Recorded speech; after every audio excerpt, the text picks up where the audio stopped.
have our second speaker right now. So, Vee Roberts. Vee Roberts launched a business in 2013 with £100, but is now a multi-award winning brand and marketing practitioner, author, and coach.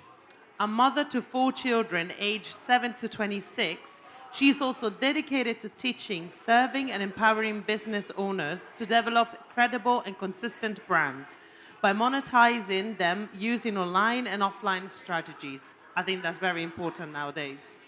After becoming a single teenage mother, Vee took on the enjoyable challenge, as she calls it, of working her way up to corporate ladder.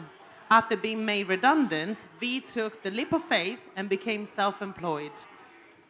Vee now has over 26 years of industry experience, including integrated marketing solutions and effective budget marketing.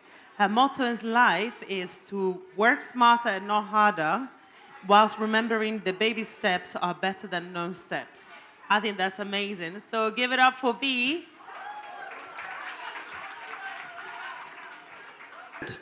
All right, so I'm talking about branding and marketing, but specifically about strategies. And I have to say that there are a lot of businesses. How many of you actually own a business, just by sign of hands? Anyone thinking about starting a business? Okay, a few of you. All right. So I'll just quickly share with you, as you were advised just a minute ago, that when I started my business, I'd actually been made redundant. So I took a leap of faith and quite literally had spent all of my redundancy money, and then my last £100, I thought, okay, I better do this now because this is really happening. I didn't want to work for anyone else, and so I basically spent £90 and paid someone to do me a website. And that website has evolved over the last few years. I'm nearly 10 years running my business as my sole income. But what I would say to you is it hasn't been easy. So I'm going to share with you today some of the things that I've done and also share with you some of the strategies that I've used. Some are very non-textbook. So one thing you need to know about me is that I am not going to talk to you about things that you would hear on YouTube or Google. And your favorite guru or expert probably won't like me because I will tell you things that I've actually done that work. Whereas a lot of people in the industry, I can say with chest, they tell you things they have seen, but not actually done themselves. So I've got some of my clients in this room, and I won't call them out. Okay, they're calling themselves out, I think. But one thing that I am very proud of is my client success rate. So when I say I talk with chest, it's not with arrogance. It's because I teach what I know, and I actually teach what I've done and what will work. Okay? So let's just take it back to the beginning. How many of you have already got marketing plans that you're using that aren't actually working? And I'm going to give you the difference in a minute between a marketing plan and a strategy. How many? Don't be shy. It's very common to have a plan that you're working with that isn't actually delivering any results.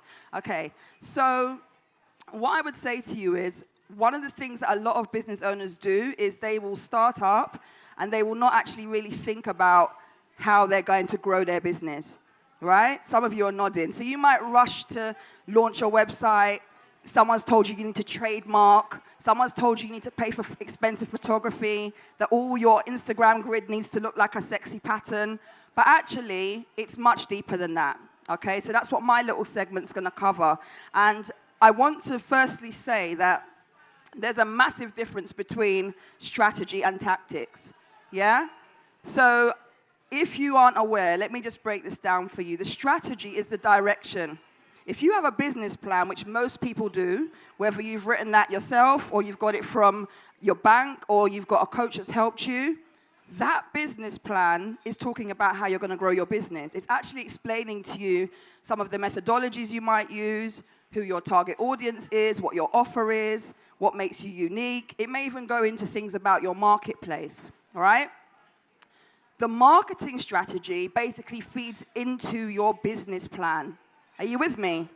And what a lot of us are not doing is thinking about the marketing in relation to our business plan.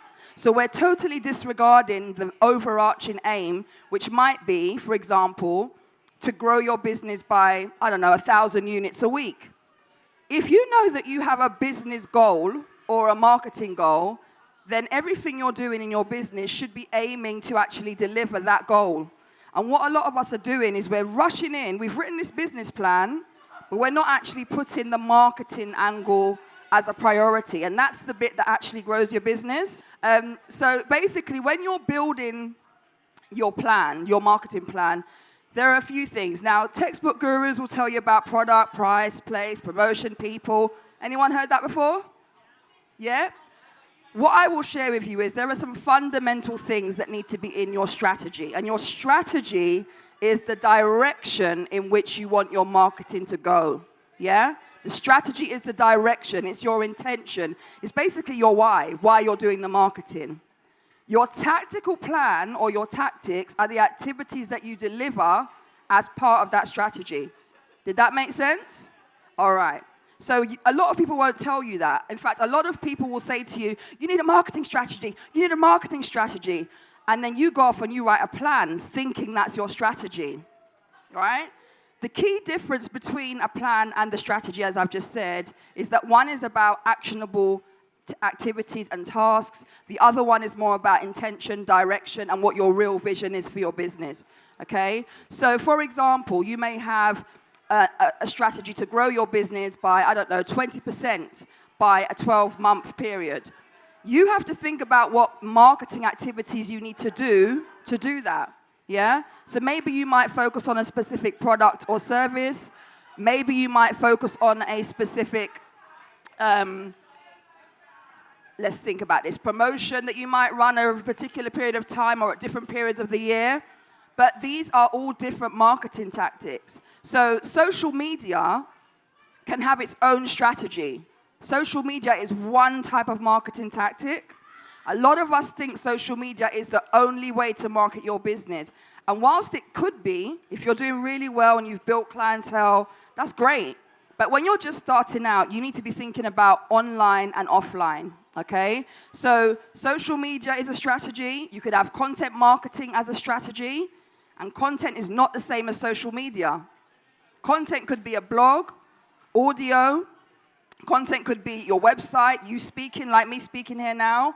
Content could be you actually going out and being at events and giving out samples. There's lots of different ways to deliver content, but a lot of us assume content is social media, and the two are very different. So you could have a social media strategy and a content marketing strategy. You might also have an email marketing strategy, which is just looking at emails that are going out, how you're going to gain subscribers, how you're going to communicate with them, the frequency of your emails, and so on.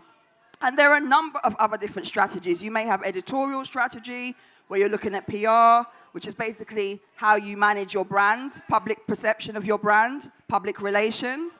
And there are other types of strategies as well. The strategy that I always recommend, especially when you're a small business, is one that encompasses online and offline marketing. So that's basically what I call an integrated marketing strategy. Some people call it omni-channel marketing, where you're using more than one channel. I call it integrated marketing because that's how I've been built. Yeah, when I left uni, my first job, I was working at BT as a marketing manager, managing a huge portfolio. I've gone on from there to work for other companies, and I've always referred to it as an integrated marketing strategy. So at a strategic level, you need to have a main goal. Yeah?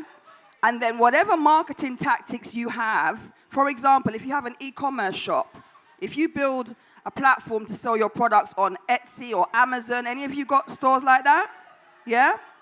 You might want to have an email marketing strategy combined with some social media to build and grow an online community and then get repeat business from them through something called retargeting. Yeah? That's actually a whole strategy on its own. Okay? Are you still with me? All right. So, email marketing as a strategy can work on its own. Social media as a strategy can work on its own. Digital marketing as a strategy can work on its own. There are various strategies. But I'm advising you to make sure you're thinking about online and offline and where you can get the best growth for your business in terms of, for example, combining business cards with maybe QR codes on the back of your business card that then goes to a sign-up page for your emails where they then get a series of emails. Have any of you ever signed up either at a festival or event? You've gone to yeah, I see some hands up. You've gone to the back of the hall or to a banner, scanned the code. The next thing you know, very much like the place cards here today, actually. I thought it was a really nice touch. You go to the QR code, you land on an email newsletter. I don't know what happens with your series, but I know with other people's email marketing, you might land on their email, you sign up, you get a welcome email, and then after that, there's a series of other emails that you'll get as well, yeah?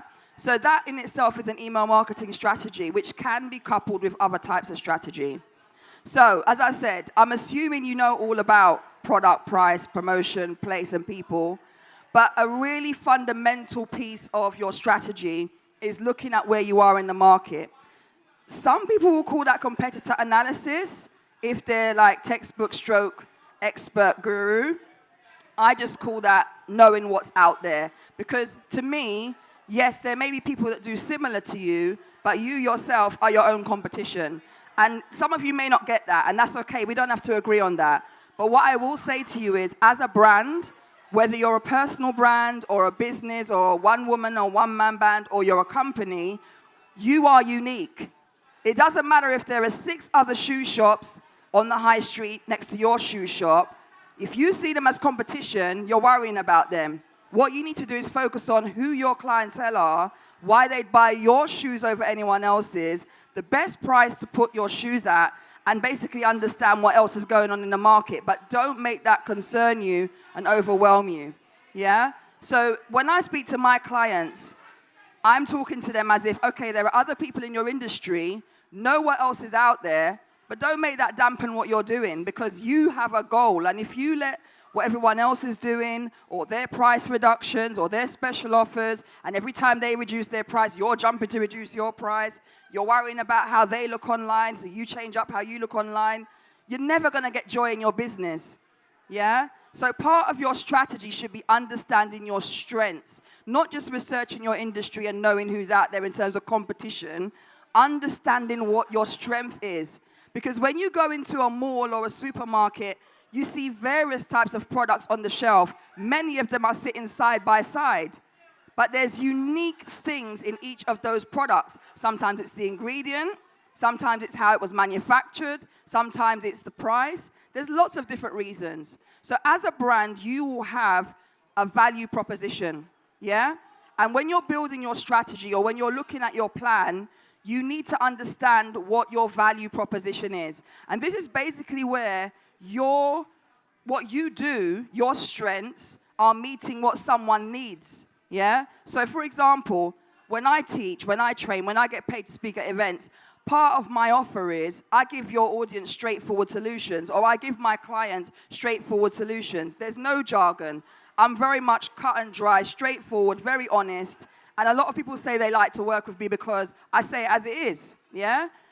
And that is unique for coaches, because there's not a lot of coaches who, when you go to them, they will say to you, no, don't do that, or don't spend money with me, actually. Spend money with someone else because you're not really my ideal client, yeah? Very much like what you were saying, Afia. I'm very particular about who I work with. I don't just work with anyone. I'm very particular about how I manage my time. I don't just accept everybody in my diary. So very much like what Afia was saying, I manage my days and my time and my resources how I want to. But your strengths as a brand is actually what makes you different. So please do not worry about the competition. Don't worry about how much they're showing up or what their product range is. Worry about you. And then when you've actually worked out who you are as a brand and your strengths, that is when you want to start thinking about your offer, okay? You want to develop an offer as part of your strategy that you then go out and communicate. And that offer needs to be compelling, which means that you need to understand your audience. And a lot of us do not understand our audience, and that's why the sales aren't coming in.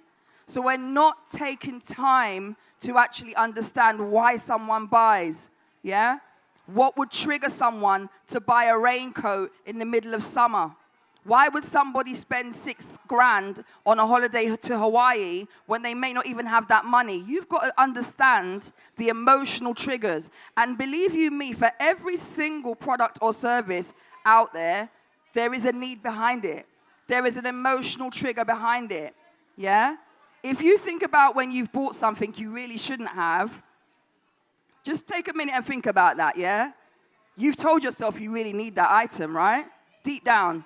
That pair of shoes, that handbag, yeah? You've told yourself you need it. That's why you've bought it. Irrespective of whether you've got the cash, you've bought that because your mind has told you that you need it. And when you're positioning your product in someone's mind as part of your strategy and your marketing, that is exactly what you need to understand. You need to understand, why would someone buy? How can I make someone understand they need it? So everything from your text that you're writing through to your visuals, your graphics, your video content, it must tap into the emotions. Yeah? You have to literally be talking how clients and customers come to you. You have to be using their language. A lot of the time when I write or I do a video, I go live quite a lot on my page, Insight2Marketing. And a lot of the time, people will be like, V, you're speaking to me, man. You're speaking to me. And I'm like, that's because I understand my clientele. I understand that they need help with being organized, staying consistent, actually showing up and being confident, using video, getting plans written out. So therefore, when I'm talking about those things because I want to connect with their emotional needs. Yeah? So that's just a few things you need to consider. Your audience is really important. You want to make sure you've got a brilliant offer, okay? You need to understand what's going on in your industry as well, and you need to make sure your brand is showing up consistently, okay? Now, I'm not going into every single aspect of creating a strategy. The main thing I want you to get from today is that a strategy is not the same as a tactical plan. Because I'll admit, in the pandemic, I had one client who came to me, and I'm very honest always. I had a client who came to me and asked me for a marketing strategy, and what she wanted was a plan, a tactical plan. I actually gave her a 2-in-1 anyway, but what she actually needed was a plan. So you have to get clear on what you need before you go off and start making demands or even doing work. And the next bit I want to speak to you about, I'm not sure how much time I've got left. Okay, so the next bit I want to just talk to you about is the tactics. So in terms of choosing your tactics and looking at your marketing and your planning, there's like 5 key areas that I think you really need to either jot down or just think about as I'm speaking. The first area is your brand. Yeah, so you need to have a visual identity for your brand. Whether you're a personal or business, you need to have a visual identity. And some of you may have a business brand that is actually a personal brand as well, which is what a hybrid brand is. So my brand, I'm a coach and consultant, but I also run a social media marketing agency, and I am a marketing coach as well, and trainer. So I have different pages and different profiles that I actually speak on, but I show up in certain ways on those pages to reflect the brand that I am on the profile that I'm at, if that makes sense. So make sure you're clear on your brand. The second thing is, make sure you're very clear in terms of your budget. So it's a bit of a sore point for some of you, but as I said, I built my business on £100. Whether you have £0 or £1,000, I am still going to insist you understand what's going on with your budget, okay? If you are my client, I don't care if you've got £1 million. And believe you me, I have clients that have a lot of money, more money than sense, in a good way. But you have to really make sense of where your money's going. So if you've got loads of money and you're racking up advertising campaigns and you're paying for Facebook ads, but you're not actually monitoring what's happening with those ads, who's reading them, who's taking up these flyers that I'm printing, who's listening to that radio station ad that I just booked, how much money am I making from that exhibition stall that I've paid £250 for and nobody's bought any of my products? You feel me? We have to make it make sense. So when you're budgeting, yeah, first point I made was about understanding your brand. When you're budgeting, you have to understand what you need to spend money on. And I'm going to include in that training. You must include training. If you don't know how to do marketing, please, Lord, invest in some training, because a lot of you are struggling with your branding and marketing. You do not invest in your marketing, understanding how to do certain things, and then you stay stuck. Or you repetitively do the same thing over and over again, looking for a different outcome, right? Which Einstein said is insanity, yeah? And I'm trying to encourage more people now to really think from a strategic position of where you want your brand to be, yeah? How much money have you got to develop your brand and actually promote it? Because if you've got a small budget, you best believe you're going to need to put a lot of time into building your business. And if you've got a little bit of time and a lot of money, then you best believe you need to be investing that money with someone who knows what they're talking about or someone who can do the work for you. So point number 3, after the branding and after the point I made about, what did I just say? Remind me. Budgeting, thank you, testing you there. The third point is about systems and processes, which Afia actually touched on. So things like Calendly, InShot, Canva, what else do I use regularly? Google Drive, some of you may use. Things like documents, where you can file documents. Issue.com, which is where you can store and post electronic brochures and leaflets for free without printing them. There's lots of different things you can use. But when it comes to saving time, you want to be thinking about Meta Business Suite, which is like a scheduling platform, previously known as Facebook Business Suite, and also Later.com. So Later.com is another scheduling tool, and you could also use things like Plannerly and Tailwind. There are lots of them, but what I'm getting across now at this point is for systems and processes, you need to have a way to receipt an invoice. You need to have a way to make sure that you can actually schedule if you can't show up on your pages that you've set up. Otherwise, just do away with them. There's no point you having a page that's dead, that you haven't posted on for years. It doesn't look good in terms of brand management.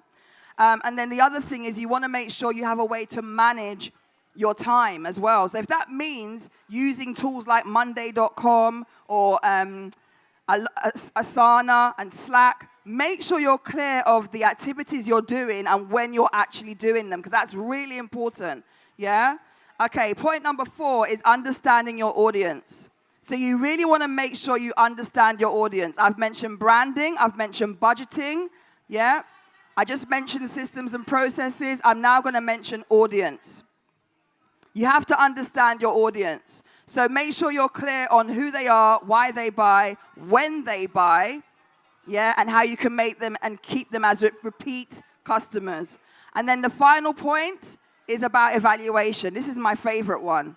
The reason it's my favorite is because it's the one that's often missed off. So when you've built your strategy and you're implementing all these tactics, whether it's social media, whether it's email marketing, whether it's going out and leafleting or doing events, whatever tactics you choose, you must monitor them. There's a reason why that Instagram and TikTok and Snapchat and Facebook and your website and your blog has analytics. There's a reason.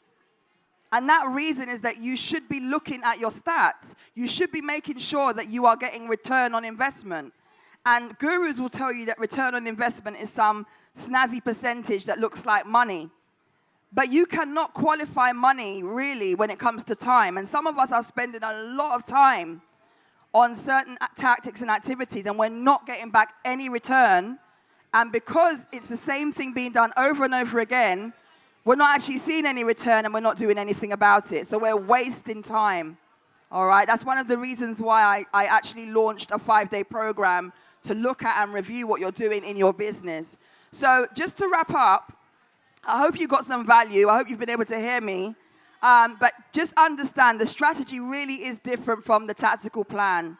The strategy is the direction, and it feeds into what you're doing in terms of your business plan. The tactical plan is basically a list of activities that you implement, usually in date order, that identifies the distribution channels and also things like, your budget, the messaging, frequency, and things like that. So there's a very clear difference there. All right? So if you want to connect with me or you want to know more information, I know you're going to have time now for questions, but please do make sure that you connect with me on my pages, Insight2Marketing.com, and also on Instagram under Insight2Marketing. You can find me all over the gaff. Thank you very much.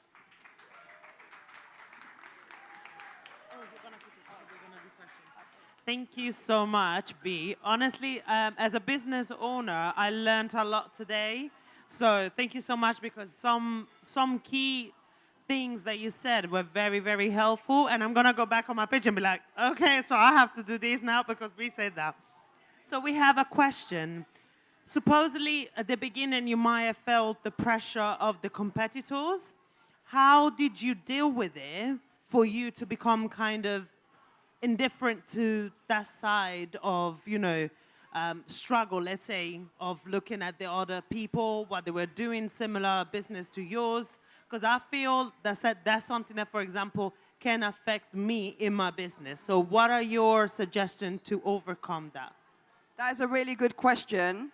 And I'm going to be honest and say to you that when I started my business, I didn't think about competition because I knew my strengths and that's what I played on. So as a brand and marketing guru expert, many people will brand themselves as knowing all things about branding and marketing, and they'll be telling you they can help you with all aspects of branding and marketing.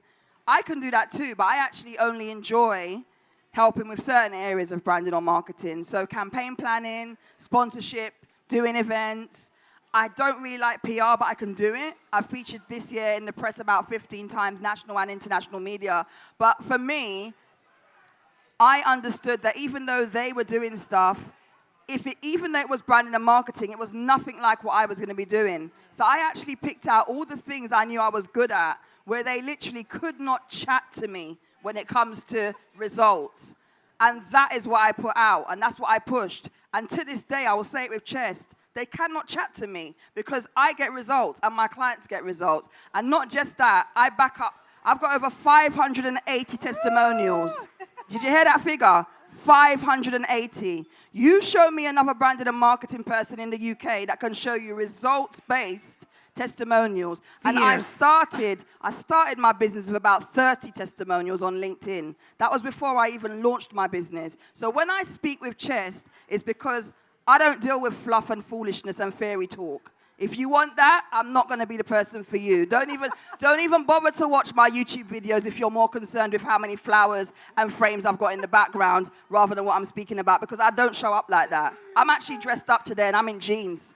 Yeah? My content delivers and what I say works. And if you don't want to listen to my advice and you want to listen to someone who looks aesthetically pleasing, go ahead. And then let me know what results you get afterwards, yeah? Tell them I told you so. I do think that your DMs are going to be full today. That's all by good. the end of today. That's all good. That's all good. So we have another question that came in, and is, what are the questions you should be asking to ensure you understand your audience? So some of the questions when you're looking at your audience, for me, again, I don't talk about airy-fairy, creating a silhouette. And no offense to anyone in this room who teaches in that way, but I don't believe that creating a silhouette with a bogus name and saying that this silhouette or this avatar has a dog, reads the Daily Mail, drinks latte coffees. I don't think that's a way to actually build a proper persona for your audience. Sometimes, most of us have created a product or service based on ourselves. So a good starting place can usually be looking at you, but your gurus and your experts ain't going to tell you that. You're going to pay them £2,000 plus for them to show you an avatar with no name that you're then trying to promote to, and you're boggling your brain like, why is no one buying? It's because you've made up an imaginary person. That's why you need to base it on a real person. So that's the starting point. The second point when you're looking at your audience is to really understand who has bought from you before, or who do you want to buy from you. So you really have to get into the mind of your potential customer. Like, you've created a whole product or service, so you must have an idea of who would buy that from you. You need to drill down into that, yeah? Gurus and experts will lead you to believe that you need to come up with this 16-page avatar, yeah, when actually the answers should be all up here. Because if you've created a product or service, unless you've just made it up, you already know who you created that product or service for. Would you agree? Okay. 100%. So when you look at my Instagram page, you'll see I'm quite controversial. I say it as it is. But as I said, I always say it backed on what I know works. And the way that I teach my clients, I've had people that have made £10,000 in less than 4 weeks. I've had people that have made £600 from sending an email, £4,000 sending an email, and all of that can be validated online. So we have one last question quickly. What is the key to building a brand? So the key to building a brand, there's lots of different ways this is taught. Again, gurus and experts will tell you all different ways, but you are the key. So understand, as I said, that when you're building your brand, it's not about investing £16,000 in a website that's all shiny. Actually, you need to understand what your vision is and your mission for your business, what your brand values are, yeah, what your brand personality is going to be. Yeah, so you're very clear on your tone of voice. You're very clear on your visual identity. And also, as a brand, yeah, what do you stand for? A lot of us are out here just mimicking other people because we feel that's how we need to show up. And you'd perform a lot better if you actually just showed up as yourself. Yeah? So when you're talking about building a brand, there's lots of different ways. If you look on my YouTube, I've got like, I think about 150 videos. I'm going to be taking a lot of them down. But they're all free. You can sit there and binge on them if you want to. Bedtime viewing, if you're that way inclined. And you'll pick up so much tips from that. There's loads of tips on branding and marketing. Perfect. Thank you so much, Vee. Honestly, you're welcome. I learned so much. I hope you guys did as well, because that was like incredible. Thank you so much. Thank you.